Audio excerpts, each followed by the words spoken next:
I see in the next 10, 20 years, three major nations trying to dominate the world and achieve their own vision for the world. And these three nations are America, Russia, and Israel.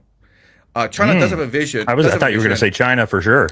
Right. Well, China is the Middle Kingdom, as you know. The Middle Kingdom sees itself as a universe unto itself and doesn't really want to deal with the rest of the world. That's why it built the Great Wall. So China doesn't really have a global vision. It has a vision for itself, but it doesn't really have a global vision.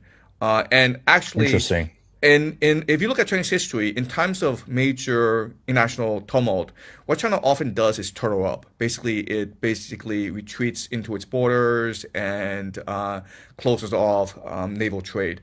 Okay, so these three nations are America, Russia, and Israel. America wants to achieve something called the Greater North America. This was first proposed in the early 20th century, something called a technate. And the idea of the technate is that democracy is inherently flawed because it leads ultimately to political polarization. Once you have political polarization in place, it's impossible for the government to work properly. I And mean, this, we're kind of looking at that in America right now. So, well, I well, mean, I, that's kind well, of, right.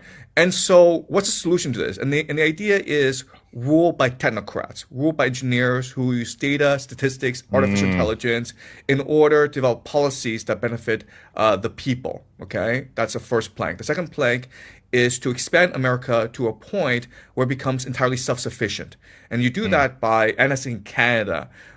Mexico, right? Canada for its resources, Mexico for its labor. But then you also need to defend yourself. And you do that by taking over Greenland and then blocking off access to North America. You also do that by taking over Colombia and Venezuela. Okay, so that's the idea of the technate. And this is something that's interesting because one of the early proponents of the technate is Elon Musk's grandfather. And Elon Musk, interesting. yep, very, very interesting. And if you just see what's been happening these past few months, right? So Peter Hegseth in a press conference said that he sees Greater North America. He actually used the phrase Greater North America as a defense perimeter for the United States. So that's first point. Second point is if you look at the national security strategy, which came out a few months ago, actually calls for America to exert greater control over the Western Hemisphere. To basically see the Western Hemisphere as America's territory.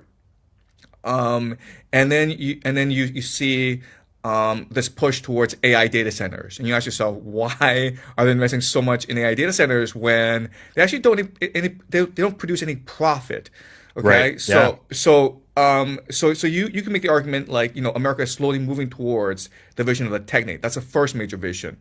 So the second major vision is something called the third Rome. Okay, and this is proposed by Alexander Dugin, who is basically Putin's brain. And Dugin's understanding of the world is almost like Samuel Huntington's idea of the class of civilizations, where a civilization is the main constituent unit of the world and not the nation state.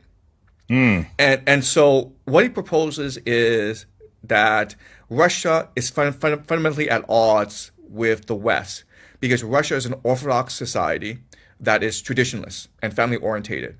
Whereas the True. West is the Antichrist. It's the Antichrist system. It's secular materialism. It's focused on individualism. It's focused on consumerism.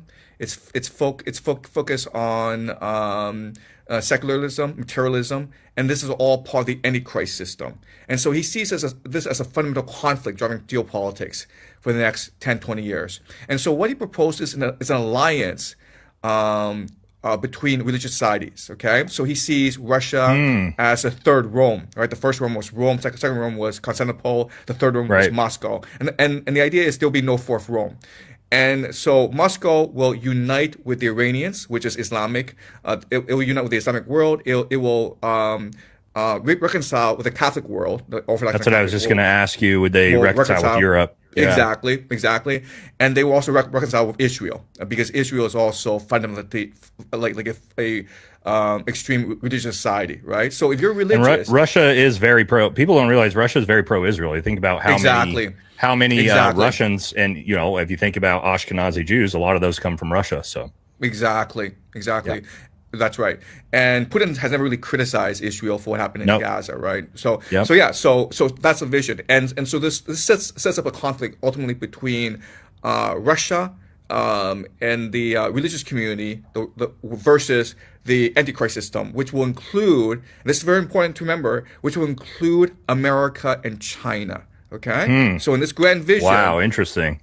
yes, because China and America are actually more similar than they're different in that they're both extremely materialistic societies. Secular. Yeah. Exactly. Yeah. And this is very important. I wouldn't have even thought of that. Yeah, that's Yes, interesting. yes. Okay. But I mean, Dugin proposed this in 1997 in his book, The Foundation of Geopolitics, and because Russia and China have become very close these Right. past 10 years, he's changed this. But if you actually Okay. look at his initial theory, then there will eventually be a breaking off, like a divorce between China and Russia because of their worldviews, right? Because of their civilizational fundamentals. Okay, so and like living in China, I can tell you, like, China is not going to be a religious society. Like China Yeah, does right. not believe, Right. Yeah. the world should be Right. So yeah, Right. that's the third Rome idea. Okay, now last idea is the idea of Pax Judaica, right? So you can make the argument that what's happening in the Middle East, what's driving this war, is Israel trying to achieve the Greater Israel Project. Yeah, we talk about Right. that a lot on the show. Right. So, I mean, this makes perfect sense because the GCC is being destroyed. Turkey might be brought into this war. I think that's coming for sure That's by coming the for end of sure. Trump's presidency. Right. Yeah. Right. So if Turkey is destroyed, the GCC is destroyed, Iran's destroyed, and America's destroyed, the only one left standing is Israel. Yeah, And then exactly. you achieve the Greater Israel Project. And this is Yep. important because Israel, the Levant, has historically been a pivot of global trade.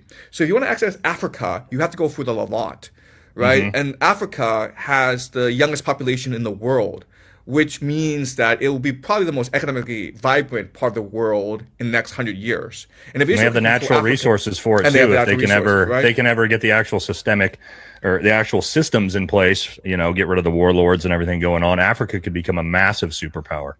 Exactly, right? And Israel can control Africa and therefore creates Pax Judaica. So these are the three major visions of the world. Okay, the Technate, the Greater North America, Third Rome, Moscow, and Pax Judaica.